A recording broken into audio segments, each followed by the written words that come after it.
आज हम बात करेंगे हरियाणा सरकार द्वारा जारी किए गए एक पोर्टल द्वारा जिसका नाम है आयुष विभाग में एपीआर और एसीआर के लिए जो जारी किया गया है। एपीआर की फुल फॉर्म है एनुअल परफॉर्मेंस रिपोर्ट, जो कि खुद के द्वारा भरी जानी है, जिसको अप्रेजल रिपोर्ट भी बोलते हैं।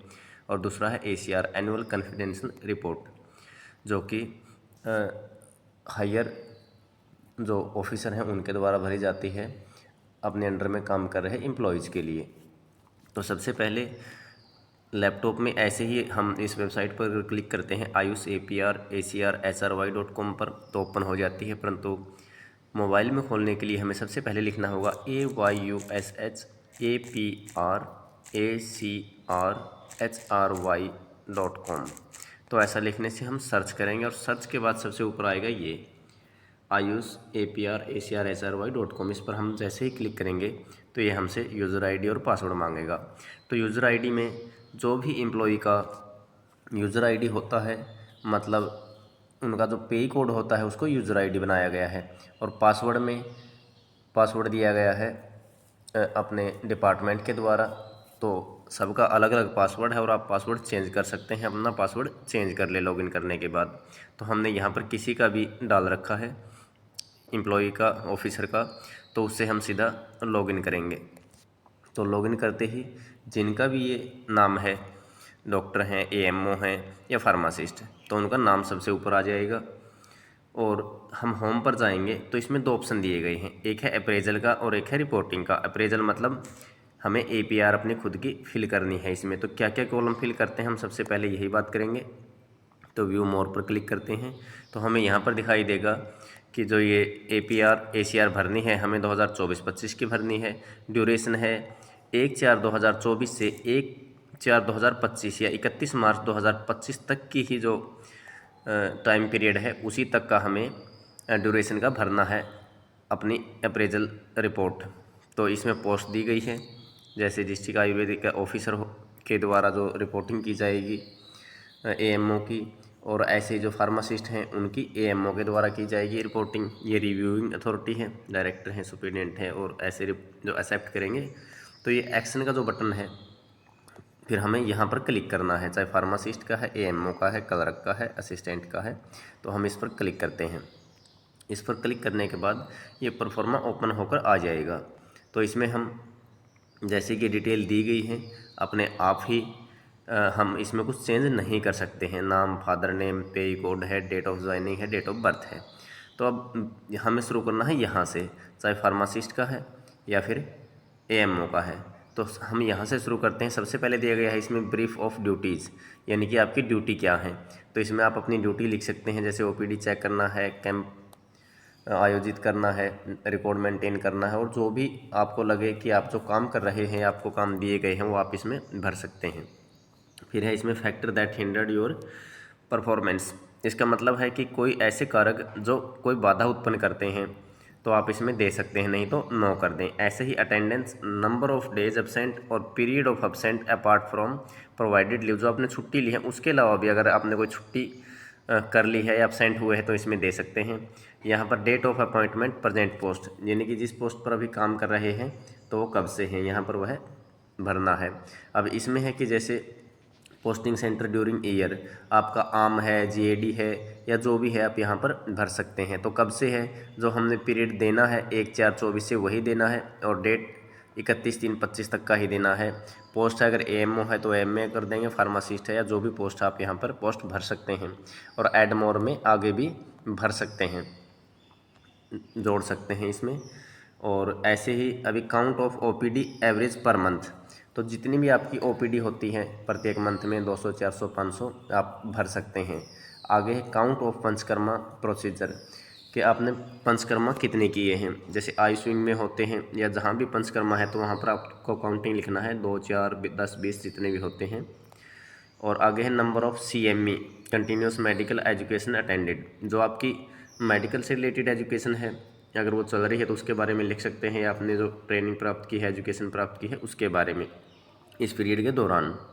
ऐसे ही number of cases refer to government hospital या इंस्टीट्यूशन, यदि आपने गवर्नमेंट या प्राइवेट हॉस्पिटल में कोई केस रेफ़र किए हैं तो उनका आपके पास रिकॉर्ड होगा तो भर सकते हैं आप कितने केस रेफ़र किए। अभी डिजिटल लिटरेसी है, आपकी डिजिटल लिटरेसी कितनी है, एवरेज है, बिलो है, गुड है, तो आप यहाँ पर भर सकते हैं, या वेरी गुड है, यहाँ पर ऑप्शन दिए गए हैं, तो उसके हिसाब से आप गुड या वेरी गुड कुछ भी इसमें से चूज कर सकते हैं।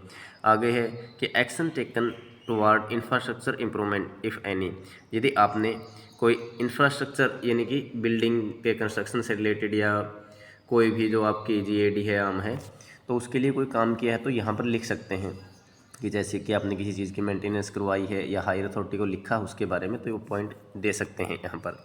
ऐसे ही आगे है 18 पॉइंट के medical equipment available its optical usage maintain any demand raise for new equipment, यदि आपने कोई नई डिमांड की है या करने की ज़रूरत है या कोई डैमेज इक्विपमेंट आपके पास है तो उसमें यस लिख सकते हैं, रिकॉर्ड कभी वो मांगेंगे तो दिया जा सकता है आगे। ऐसे ही आगे are you aware and follow the guidelines and SOP shared by directorate of AYUSH grading in scale, तो इसमें लैब टेस्टिंग है, आपको कितनी नॉलेज है उसके बारे में, गुड, वेरी गुड या एक्सीलेंट, आउटस्टैंडिंग, कुछ भी आप इनमें से ऑप्शन चूज कर सकते हैं। ऐसे pharmacist rule in absent of doctor, doctor के एब्सेंट में फार्मासिस्ट कैसा काम करता है, गुड करता है, एवरेज करता है, तो आप अपनी मर्जी से कुछ भी इसमें दे सकते हैं। अब financial management of panchakarma procedure, यदि पंचकर्मा है तो उसके बारे में लिखना है, नहीं तो इसमें मान लीजिए हम अनअवेयर कर देते हैं कि हमें नहीं पता है या हमारे पास नहीं है, तो इसमें हो जाएगा कि आपको ज्ञान नहीं है इसका, तो इसलिए फाइनेंशियल मैनेजमेंट में आपको मैनेजमेंट का ज्ञान तो है ही, उसका गुड, वेरी गुड जो भी आप देना चाहें दे सकते हैं। अभी 20 नंबर पे है during the period under report do you believe that you have made any exceptional contribution successful completion of an extra ordinary challenging task और मेजर सिस्टमेटिक इंप्रूवमेंट, तो इसमें वह देना है जो असाधारण आपने काम किया, कोई एक्स्ट्रा ऑर्डिनरी या एक्सेप्शनल काम किया है, कोई ऐसा केस ठीक किया है जो पहले कभी ना हुआ हो, इस तरह से आप उसके बारे में बता सकते हैं, या कोई और काम जो आपने किया हो।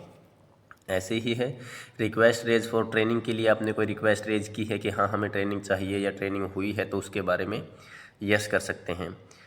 आगे है टोटल कैंप ऑर्गेनाइज, आपने और कितने टोटल कैंप ऑर्गेनाइज किए हैं, स्कूल में कितने किए हैं और गांव में कितने किए हैं, जीएडी में कितने किए हैं, आंगनवाड़ी में कितने किए हैं, अदर कितने किए हैं। अदर का मतलब है कि आपने कहीं पार्क में लगा दिए या फिर कोई आश्रम में लगा दिए या जेल में लगा दिए, और भी जगह होती है जहाँ पर आप कैंप का आयोजन कर सकते हैं। तो 23 पे है number of count of surgeries average per month, हर महीने में आपने कितनी सर्जरी की हैं, माइनर कितनी की हैं, मेजर कितनी की हैं, तो आप इसमें लिख सकते हैं। ऐसे ही training taken under directorate of AYUSH, मतलब आयुष के अंडर में आपने कितनी ट्रेनिंग पूरी की, यदि पंचकुला से की है, हिप्पा के अंडर में आपने कितनी ट्रेनिंग की, अदर आपने कितनी ट्रेनिंग की, तो इसमें काउंटिंग लिख सकते हैं। आगे है training provided as a source person, यानी कि आपने कितनी सोर्स पर्सन के रूप में ट्रेनिंग दी है, यदि दी हैं तो यहाँ पर लिख सकते हैं अंडर डायरेक्टर ऑफ आयुष में कितनी की हैं, हिप्पा में कितनी दी हैं और इसमें कितनी दी हैं। आगे है कि administrative function participation in celebration of important day, जैसे कि बसंत पंचमी है, योगा डे है, आयुर्वेदा डे है, शहीदी दिवस है, जो भी आपने भाग लिया है तो यहाँ पर आप लिख सकते हैं कौन कौन से डे आपने मनाए हैं। अभी मेंबर ऑफ इंक्वायरी, यदि आप CM विंडो जनसंवाद CP ग्राम किसी के मेंबर हैं तो लिख सकते हैं इसके बारे में यहाँ पर, और नहीं है तो नो कर दें। ऐसे ही condemnation of unserviceable equipment and store, यदि आप इनसे रिलेटेड किसी भी कमेटी में शामिल हैं तो यस कर दें, नहीं तो नो कर दें। आगे है participation in national health programme and national AYUSH mission, जो भी नेशनल के हैं यानी कि सेंटर के जो भी हेल्थ मिशन हैं, जैसे कि जेरेट्रिक हेल्थ कैंप है या पोषण माह, जो भी कैंप लगाए जाते हैं तो आप इससे रिलेटेड यहाँ पर आम में होते हैं ज़्यादातर, ये जेरेट्रिक वाले जीएडी में नहीं होते हैं। और यदि आपने लगाए हैं, चाहे आपने एडिशनल ड्यूटी की है इनमें, तो आप लिख सकते हैं कि आपने कैंप लगाया, कितने पेशेंट आए वहाँ पर और क्या इम्प्रूवमेंट हुआ, उनको आउटकम रिजल्ट क्या आया, तो आप उसके बारे में लिख सकते हैं इसमें।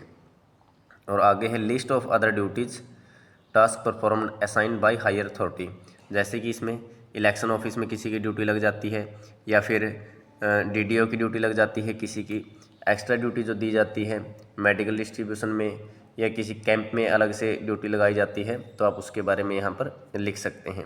आगे है ये रिकॉर्ड रजिस्टर होते हैं, वैलिडेशन रिकॉर्ड, तो जो भी आपके रजिस्टर आप उन पर टिक क्लिक करना है और जो नहीं है उनको छोड़ देना है। अपलोड सपोर्टिंग डॉक्यूमेंट्स में जाकर आपको जैसे अपलोड सपोर्टिंग डॉक्यूमेंट पे क्लिक किया और यहाँ पर डॉक्यूमेंट का नाम लिखना है और चूज़ फाइल पर क्लिक करके आप यहाँ से कोई भी डॉक्यूमेंट अपलोड कर सकते हैं। तो आप उसमें JPG में भी कर सकते हैं और PDF में भी कर सकते हैं, यह आपकी मर्ज़ी है। तो उसके बाद फाइनल सबमिट यहाँ से कर देना है। तो आपका जो APR है, एनुअल परफॉर्मेंस रिपोर्ट, यह परफॉर्मा सबमिट हो जाएगा और सबमिट होने के बाद आप देखेंगे कि यहाँ पर अपने आप ही हायर अथॉरिटी के पास चला जाएगा। तो एक तो था ये AMO के लिए, और दूसरा है रिपोर्टिंग। जिस भी AMO के अंडर में कोई फार्मासिस्ट काम कर रहा है तो उनको रिपोर्टिंग यानी कि ACR भरनी ज़रूरी है, उनकी एनुअल कॉन्फिडेंस रिपोर्ट। तो जैसे ही आप यहाँ पर क्लिक करेंगे व्यू मोर पर, तो इस पर क्लिक करते ही जो भी आपके अंडर में काम कर रहे हैं आयुर्वेदिक फार्मासिस्ट, उनका नाम आ जाएगा। ये टाइम पीरियड है 1/4/24 से 1/4/25 यानी कि 31/3/25 तक की सिर्फ आपको डिटेल देनी है। तो ये पोस्ट आ जाएगी, कौन सी पोस्ट है, और वर्किंग ऑफिस भी अपने आप आ गया, वो कहाँ पर काम कर रहे हैं। तो रिपोर्ट पर क्लिक करेंगे, यहाँ पर एक्शन के नीचे जो रिपोर्ट दी है, और इस पर क्लिक करते ही फिर हमारा ओपन हो जाएगा और हम इनकी ACR रिपोर्ट यहाँ से भर सकते हैं। तो सभी AMO को यह ACR भी भरनी ज़रूरी है।